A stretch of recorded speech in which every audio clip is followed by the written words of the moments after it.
네, 어제 확진 판정을 받은 18번째 환자는 앞선 16번째 환자의 딸입니다. 광주에 사는 이들 모녀는 태국 여행을 다녀온 것으로 알려졌습니다. 보건당국이 구체적인 감염 경로를 조사 중인데요. 취재기자 연결해 자세히 알아보겠습니다. 유승용 기자, 모녀 모두 현재 같은 곳에서 격리 치료를 받고 있죠? 네, 그렇습니다. 18번째로 확진 판정을 받은 환자가 어제 이곳 전남대병원으로 옮겨졌는데요. 아직까지 고열이나 호흡기 등 특별한 증상은 없는 것으로 전해졌습니다. 하지만 앞서 입원해 있던 병원에서 수술 뒤 해열제 등이 투약된 만큼 증상이 뚜렷하지 않을 수 있어서 완전한 무증상이라 단정 짓기는 어렵다고 보건당국은 밝혔습니다. 지난 3일부터 이곳에서 치료를 받고 있는 16번째 확진 환자도 상태가 안정적인 것으로 전해졌습니다. 두 환자 모두 원래 질병이나 수술 때문에 병원 치료를 받고 있었던 만큼 이후 경과를 지켜봐야 할 것 같습니다.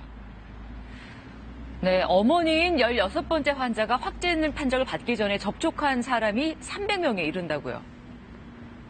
네, 그렇습니다. 우선 16번째 확진자는 앞서 이곳 전남대병원에 치료차 2차례 다녀갔는데요.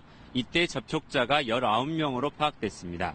모녀가 일주일가량 함께 지냈던 광주 21세기 병원은 사실상 폐쇄됐는데요. 접촉자가 272명으로 전남대병원의 10배가 넘습니다.